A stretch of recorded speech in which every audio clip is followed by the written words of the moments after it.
Hello dear students, welcome in dream high academy. तो accountancy का lecture number 4 आज कर लेंगे। बहुत ही इम्पॉर्टेंट लेक्चर है और इसके आगे वाले जो लेक्चर्स आने वाले हैं उनमें हम सीख लेंगे प्रिंसिपल्स, कुछ रूल्स सीख लेंगे।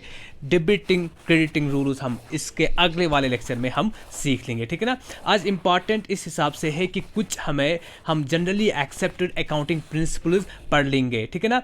ये जो हमारे 3-4 दिन का लेक्चर्स रहे पिछले, आप अब खुद ही समझ जाओगे, ठीक है ना, इनको किस तरह आप इंटरप्रेट कर लोगे। लास्ट लेक्चर में हमने देखा कि अकाउंटिंग क्या होती है। अकाउंटिंग में हमने देखा आइडेंटिफाइंग प्रोसेस होती है, बिजनेस रिलेटेड ट्रांजैक्शंस को आइडेंटिफाई करते हैं, नॉन बिजनेस रिलेटेड ट्रांजैक्शंस को हम आइडेंटिफाई नहीं करते हैं। उसके बाद मेजर करते हैं, मेजरिंग करते हैं, उसके बाद रिकॉर्डिंग करते हैं। कहाँ पे करते हैं? जर्नल पे। जर्नल अभी हमने पढ़ना है, ठीक है। रिकॉर्डिंग के बाद हम समराइजिंग करते हैं, ठीक है ना। तो वही प्रोसीजर फॉलो करते हैं। लेकिन रिकॉर्डिंग अकाउंटिंग हमारे लिए कोई रूल्स होंगे, ऐसे कोई प्रिंसिपल्स होंगे, कोई एजम्पशंस होंगी जो हर एक फॉलो करता होगा। अगर इसके रूल्स यूनिवर्सल नहीं होते, यूनिवर्सली एक्सेप्टेड नहीं होते, तो हम प्रॉपरली बिजनेस का जो मोटिव है, ठीक है ना, तो प्रॉपरली हम इसकी रिकॉर्डिंग्स नहीं कर सकते थे, तो हम कंपैरिजन नहीं कर सकते थे एक बिजनेस का profit with respect to the other businesses, ठीक है ना। तो इसीलिए एक यूनिफॉर्मिटी लाने के लिए यहाँ पे आपको एक्सेप्टेड कुछ अकाउंटिंग प्रिंसिपल्स पढ़ने होंगे। हर एक बिजनेस एंटिटी को उसी हिसाब से ये रिकॉर्डिंग करनी है, ठीक है ना, ये अकाउंटिंग करनी है, ठीक है। चलिए अब स्टार्ट कर लेंगे इन प्रिंसिपल्स को। These are accounting principles, concepts and conventions. जो भी जनरली एक्सेप्टेड अकाउंटिंग प्रिंसिपल्स है, ये प्रिंसिपल्स है, कंसेप्ट्स है अकाउंटिंग के, और कन्वेंशंस है जो करते आ रहे हैं, ट्रेडिशनल प्रैक्टिसेस जहां पे हो रही है, ठीक है।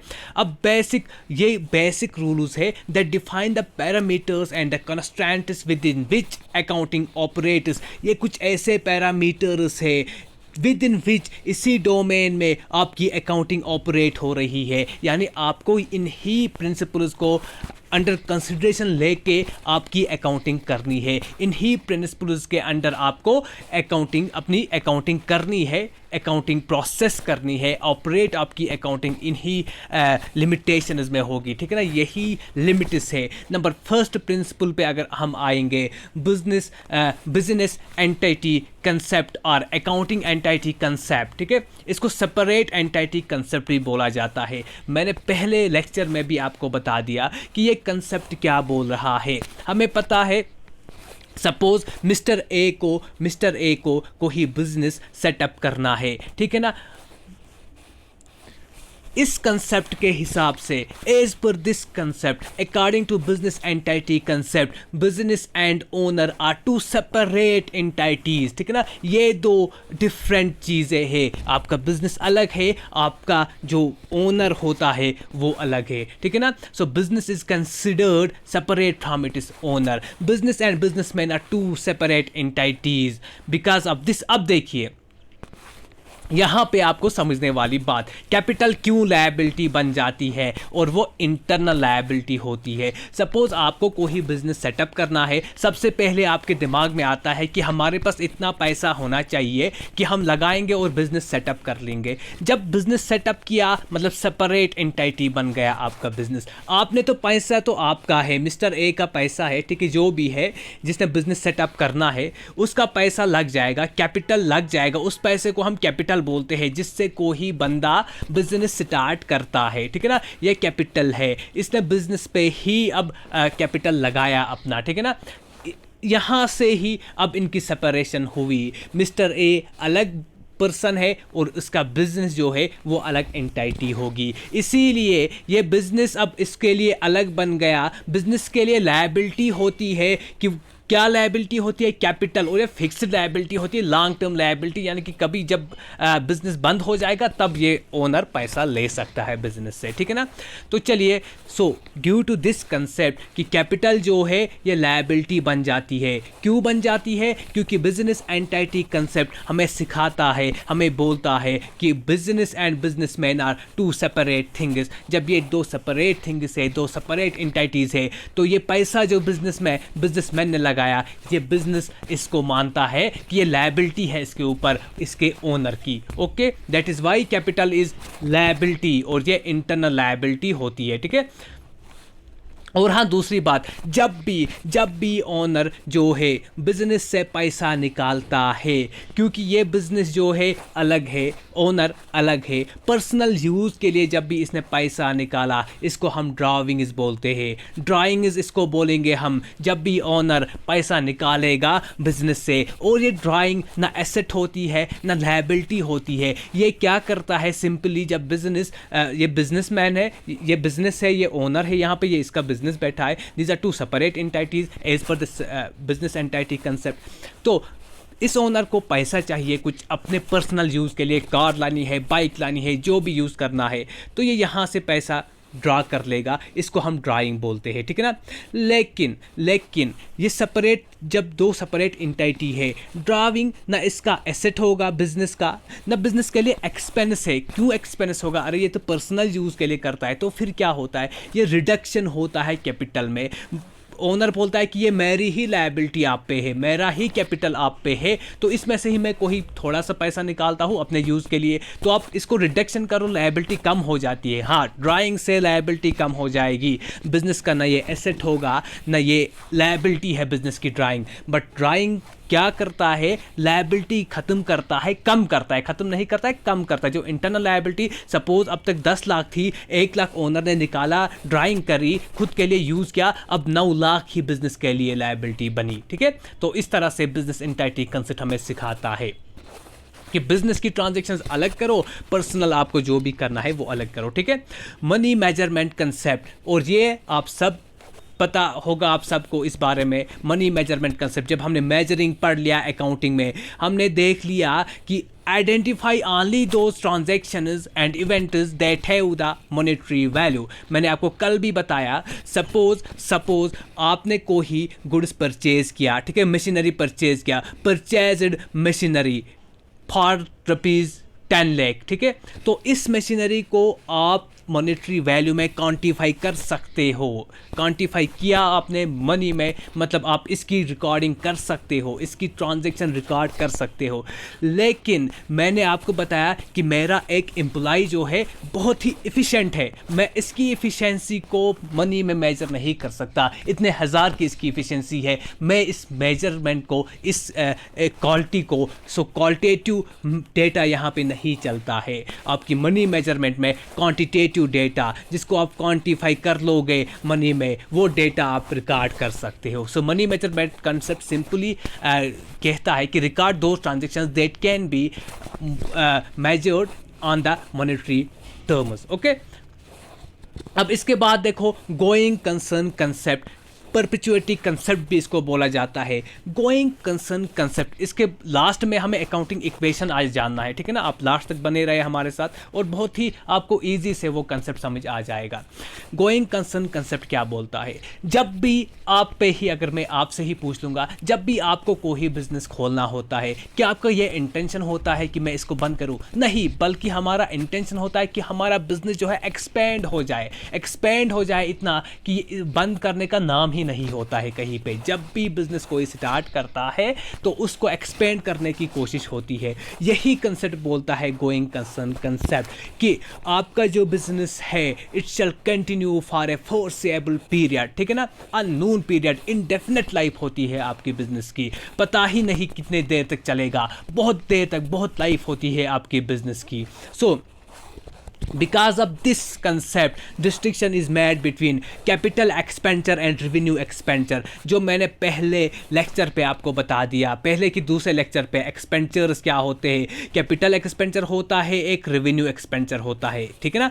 एक रेवेन्यू एक्सपेंचर, एक कैपिटल एक्सपेंचर। कैपिटल एक्सपेंचर वो एक्सपेंचर्स होते हैं जो एक बार करने होते हैं, जैसे मशीनरी आप एक बार लाओगे, बिल्डिंग आप एक बार लाओगे, एसेट को ही जो फिक्स्ड एसेट होगा, फर्नीचर, ठीक है, एक बार लाओगे, लैंड एक बार लाओगे, ठीक है ना। एक बार इस चीज़ को आप कर लोगे या 10-20 साल के बाद फिर चेंज कर लोगे। ओके।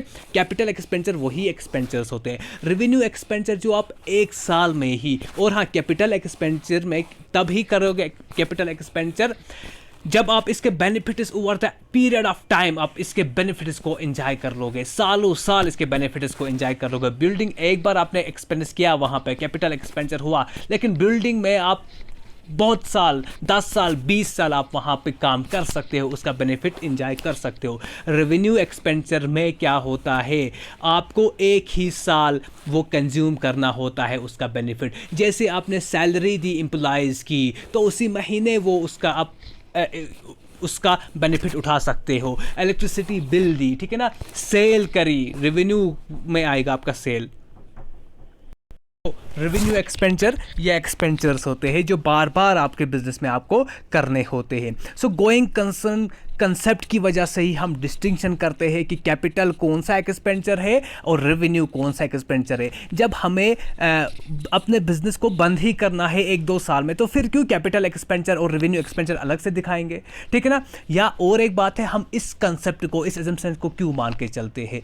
जब आप अपने बैंक को बोलोगे यार आप मुझे लोन दे दो और 1 साल के बाद मुझे अपना बिजनेस बंद करना है, क्या वो लोन देगा? नहीं देगा। या अपने सप्लायर्स को आप बोलोगे क्रेडिट पे आप हमें कोई माल दे दो, लायबिलिटी बन जाती है आप लोगों की उन पे, ठीक है। क्रेडिट वेडिट आपको आगे समझ आ जाएगा, डेबिट क्रेडिट क्या होता है, ठीक है।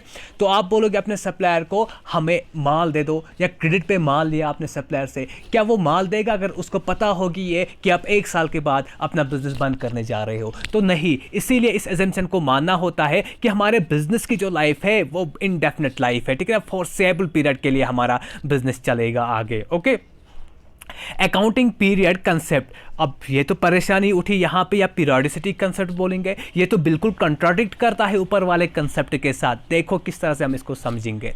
अकाउंटिंग पीरियड कंसेप्ट बोलता है, चलो कोई बात नहीं, आपने तो बता दिया कि हमारा बिजनेस जो है ये इनडेफिनेट टाइम तक चलेगा, फॉरसेबल पीरियड तक चलेगा, ना मालूम लातेदार टाइम तक ये चलेगा। अब हर एक बिजनेस का मोटिव क्या होता है कि वो देख लेगा क्या मेरे बिजनेस में गेन हो रहा है या लॉस हो रहा है। लेकिन अब इतना कौन बैठेगा, इतनी फुर्सत भी या इतना कौन कर सकता है इंतज़ार कि ये पहले बिजनेस कब ख़त्म होगा, क्योंकि यहाँ से बोल रहे हैं हम इसकी इनडेफिनेट लाइफ है, लातेदार लाइफ है, ठीक है ना, अनगिनत। तो इस पे तो हम किस तरह से हिसाब रख लेंगे। इसीलिए हमने सोचा कि अकाउंटिंग पीरियड कंसेप्ट को लाया गया, पीरियोडिसिटी कंसेप्ट को लाया गया। इस एज पर दिस कंसेप्ट, ये कंसेप्ट बोल रहा है कि आप अपनी एंटायर बिजनेस लाइफ को, जब तक आपका बिजनेस चलता रहता है, इसको ब्रेक डाउन कर लो आप with in the small period of the time. छोटे छोटे पीरियड्स ऑफ टाइम में इसको ब्रेक कर लो अपने बिजनेस को, इसकी through out the entire life of the business. जब तक बिजनेस चलता है तब तक एक साल में आप इसकी परफॉर्मेंस देखते रहो, ठीक है ना। एक साल में 1 ईयर रखा गया। अब अकाउंटिंग पीरियड में, पीरियोडिसिटी कंसेप्ट में, एक पीरियड में, एक ईयर में हम परफॉर्मेंस इसकी मेजर करते हैं, अपनी बिजनेस की परफॉर्मेंस मेजर करते हैं। तभी हम प्रॉफिट एंड लॉस अकाउंट बनाते हैं, ट्रेडिंग अकाउंट बनाते हैं, बैलेंस शीट बनाते हैं, वो सब हमें आगे पढ़ना है। ओके, उसके बाद बहुत ही इंपॉर्टेंट और एक कंसेप्ट है एक्रूअल कंसेप्ट। एक्रूअल कंसेप्ट क्या बोलता है? एज पर दिस कंसेप्ट ये बोल रहा है जब आपकी ट्रांजैक्शन इंटर होती है तभी आप इसको रिकॉर्ड कर लो, न कि सेटलमेंट के टाइम। वो क्या होता है, देखो, according to this concept a transaction is being recorded in the book of accounts. Books of account क्या होता है? जर्नल, लेजर वगैरह, ठीक है ना। फिलहाल आप याद रखो कि हम रिकॉर्ड करते हैं ट्रांजैक्शन को as and when it is due. जब ये ड्यू हुई तब हमें रिकॉर्ड करना है। ड्यू मतलब सपोज मैंने गुड्स बेच दिए, ठीक है ना, अपने गुड्स, मेरा एक बिजनेस है, मैंने गुड्स को बेच दिया, लेकिन कैश नहीं लिया, वहाँ से क्रेडिट पे बेच दिया, ठीक है। तो एक्रूअल कंसेप्ट का ये मानना है कि जब आपने ट्रांजैक्शन हुई आप दो के दरमियान, फिर आप कैश कब भी लोगे उससे मतलब नहीं है, आप ट्रांजैक्शन उसी वक्त करोगे, ठीक है, आप ट्रांजैक्शन उसी वक्त कर लोगे। इस कंसेप्ट के हिसाब से ये भी होता है कि आपके बिजनेस के इस साल के एक्सपेंसेस जो है, इस साल के खर्चे जो है, आप इसी साल दिखाओगे। अगले साल के एक्सपेंसेस जो है वो अगले साल दिखाओगे। इस साल की इनकम इसी साल दिखाओगे, अगले साल की इनकम अगले साल दिखाओगे। या अगर आपकी कोई इनकम आपने अर्न की है, अभी अर्न नहीं की है बट ड्यू है, ठीक है ना, अभी आपने अर्न नहीं की है, इनकम नहीं ली है, लेकिन ड्यू हुई है इनकम आपकी, तो आप रिकॉर्ड कर लो, अपनी रिकॉर्ड बुक में रिकॉर्ड कर लो। जैसे आउटस्टैंडिंग सैलरी है, आउटस्टैंडिंग सैलरी यानी कि आपके ऊपर सैलरी ड्यू हुई है, आपके बिजनेस के ऊपर सैलरी ड्यू हुई है, आपने पे नहीं किया, but you have to record this salary, ठीक है ना। एक्रूअल कंसेप्ट के हिसाब से जब भी ट्रांजैक्शन इंटर होती है, चाहे कैश आए चाहे कैश नहीं आए, ठीक है ना, आपको उसी वक्त उस ट्रांजैक्शन को रिकॉर्ड करना है। Okay, A transaction is recorded in book of accounts at the time when it is entered and not at the time of settlement takes place, ठीक है। अब यहां देखो आपके अकाउंटिंग इक्वेशन का दारमदार जहां से स्टार्ट होता है, ड्यूअल एस्पेक्ट कंसेप्ट, और हम यही अकाउंटिंग आज पढ़ते हैं ड्यूअल एस्पेक्ट कंसेप्ट की। देखिए, according to this concept every transaction entered into an enterprise by an enterprise, ये बोल रहा है एज पर दिस कंसेप्ट, जब भी कोई ट्रांजैक्शन होगी आपके बिजनेस में, कोई ट्रांजैक्शन हुई आपकी बिजनेस में, ठीक है ना, इसके दो एस्पेक्ट्स होंगे, एक डेबिट एस्पेक्ट होगा, नहीं आएगा समझ डेबिट क्या होता है, और एक क्रेडिट एस्पेक्ट होगा, ठीक है। फिलहाल आप यही याद रखो, एक ट्रांजैक्शन के दो एस्पेक्ट होते हैं as per dual aspect concept, एक डेबिट होता है, एक क्रेडिट होता है। अब डेबिट क्रेडिट क्या होता है, कोई बोलता है लायबिलिटी, कोई नहीं।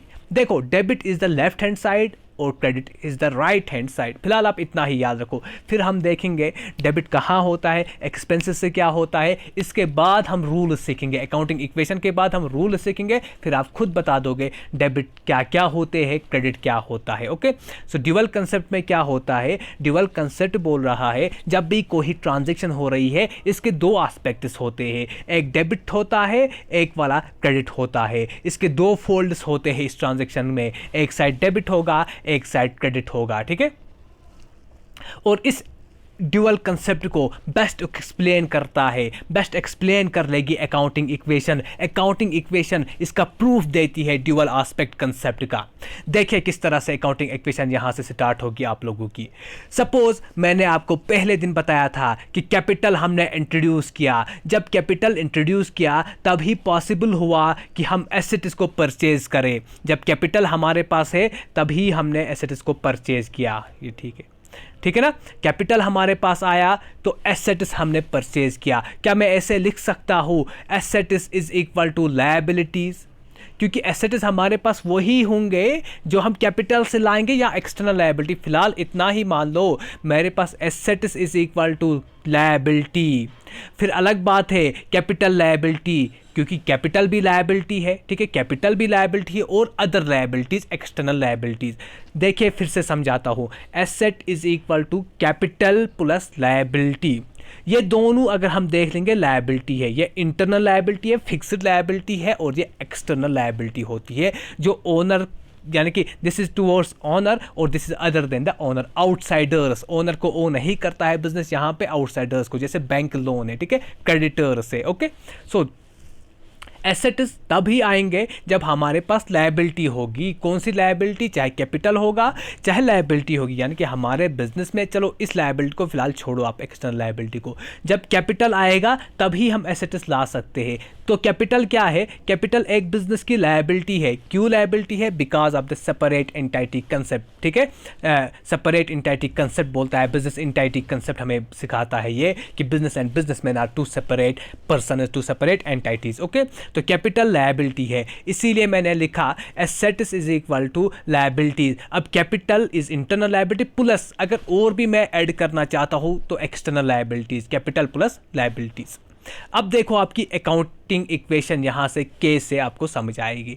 कोई बंदा है, Rohan started A business with cash 50 lakh, आपसे ही करवा दूंगा मैं, ठीक है ना, लाइव नहीं जा सकता हूं मैं, वरना लाइव पे आपको अच्छे से समझ आता, लेकिन आपसे ही करवाऊंगा, इससे भी उससे भी अच्छा आपको समझ आ जाएगा। रोहन एक ओनर है बिजनेस का, उसने स्टार्ट किया है एक business with the cash of 50 lakh. इसको भूल जाओ, मैं खुद करवाता हूं आपको, ठीक है ना। रोहन ने स्टार्ट किया एक बिजनेस, सबसे पहले क्या आया, कैपिटल आएगी, क्योंकि रोहन के पास क्या है, कैपिटल है, और कैश आया, ठीक है ना, हमारी इक्वेशन क्या है, assets is equal to capital plus liabilities. तो रोहन के पास सबसे पहले क्या आई, कैपिटल कितने की, 50 लाख की, ओके 50 लाख लिखा मैंने। और एसेट क्या आया इसके पास, कैश आया, कैश हमारा एसेट है, ठीक है, this is cash, this is capital, और अभी अदर लायबिलिटी हमारे पास नहीं है। सो यहाँ पे assets is equal to capital plus liabilities. तो इसके पास कैपिटल जो आई 50 लाख की आई, और कैश भी इसके पास 50 लाख का आया। तो इसके पास कैश भी आया, कैपिटल से ही, अब मतलब कैपिटल आया तो इंटरनल लायबिलिटी बन गई, ठीक है ना, ये लायबिलिटी है किस्म की। तो कैपिटल की वजह से कैश आया, कैश एसेट होता है, और अब इस कैश से ये परचेज कर लेगा।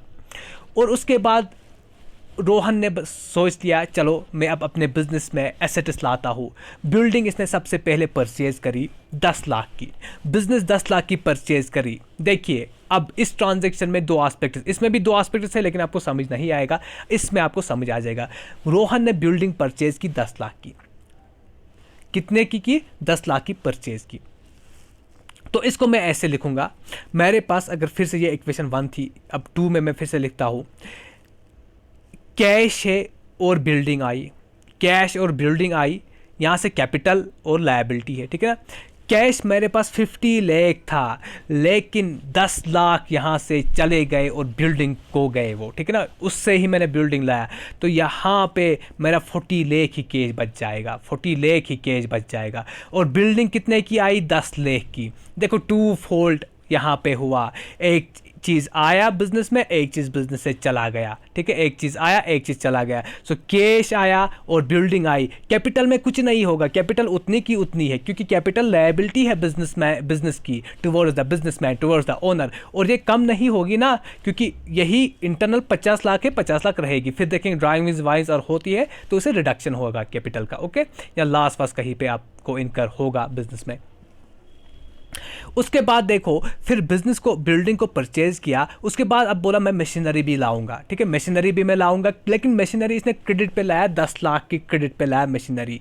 अब देखो रोहन के पास क्या है, कैश है 40 लाख, लेकिन इसने क्रेडिट पे लाया, कैश पे कोई फर्क पड़ेगा नहीं पड़ेगा, कोई भी असर नहीं होगा कैश पे, ओके। तो कैश वैसा का वैसा रहे, क्योंकि इसने उधार पे लाया है, क्रेडिट पे लाया है, 40 लाख कैश रहेगा। बिल्डिंग में थी भी कोई असर नहीं रहा, 10 लाख की थी 10 लाख ही रहा, ठीक है ना। मशीनरी आ गया और एक एसेट बढ़ गया, मशीनरी आ गया 10 लाख का। अब आप बोलोगे सर यहाँ पे एक ही एस्पेक्ट हमें मिला, क्योंकि मशीनरी इंक्रीज हुई, और क्या या इंक्रीज होगा या डिक्रीज होगी, और भी चीज़। कैपिटल में भी कोई फर्क नहीं पड़ा 50 लाख, लेकिन आउटसाइड लायबिलिटी क्रेडिटर्स बढ़ गए, ठीक है ना, जहाँ से इसने लाया सप्लायर को इसको पैसे देने हैं, वो लायबिलिटी बढ़ गई। सो यहाँ पे भी 2 एस्पेक्ट, एक चीज़ बढ़ गई दूसरी चीज़ भी बढ़ गई, यानी कि 2 चीज़, आपको चाहे दोनों चीज़ बढ़ जाएंगी, चाहे एक चीज़ बढ़ जाएगा एक चीज़ डिक्रीज होगा एक इंक्रीज होगा, वो आपको नहीं देखना, आपको सिंपली देखना है कि 2 जगह इसके इफेक्ट्स हो रहे हैं। तो यहाँ पे लायबिलिटी इंक्रीज हुई, एसेट भी इंक्रीज हुआ, तो डबल फोल्ड यहाँ पे भी इफेक्ट हुआ। उसके बाद रोहन ने बोला अब मेरे पास मशीनरी भी है, अब मैं गुड्स कुछ लाता हूँ, स्टॉक लाता हूँ, जो मैं जिस पे मैं डील कर लूँगा, जिसका बिजनेस रखूँगा। से मोबाइल शॉप उसने ये मोबाइल शॉप उसने डाल दिया, अब वो स्टॉक लाएगा, मोबाइल लाएगा भेजने के लिए, ठीक है ना, सेल करने के लिए। तो जब उसने लाया, देखो purchase goods for ₹10 lakh on cash, ये कैश पे ही लाया, उधार पे नहीं, मतलब कैश चला जाएगा। परचेज गुड्स फॉर ₹10 लाख, इसने क्या किया, कैश, जब कैश में 10 लाख इसने लाए गुड्स, आपके कैश 40 लाख था तो 30 लाख ही रहेगा। बिल्डिंग में कोई फ़र्क पड़ा नहीं पड़ा, मशीनरी में कोई फ़र्क नहीं पड़ा। हाँ, और एक चीज़ ऐड हुआ, यहाँ से कैश 10 लाख गया, वहाँ से गुड्स हमें 10 लाख के आए, स्टॉक हमारे पास 10 लाख के आए। क्या कैपिटल पे कोई फ़र्क पड़ा नहीं पड़ा, लायबिलिटीज़ पे कोई फ़र्क पड़ा नहीं पड़ी, लायबिलिटीज़ पे भी, क्योंकि हमने कैश पे लाया है। तो यहाँ पे भी आपने देखा कैश जा रहा है और गुड्स स्टॉक आ रहा है, ओके, कैश कम हो रहा है और स्टॉक हमारा आ रहा है, इंक्रीज हो रहा है। तो यहाँ पे भी 2 फोल्ड इफेक्ट हो रहा है। तो कल मजीद भी और कुछ करेंगे, आज अकाउंटिंग इक्वेशन की बेस थी ये। आई होप आपको अच्छे से समझ आया होगा। Thank you very much, thanks a lot.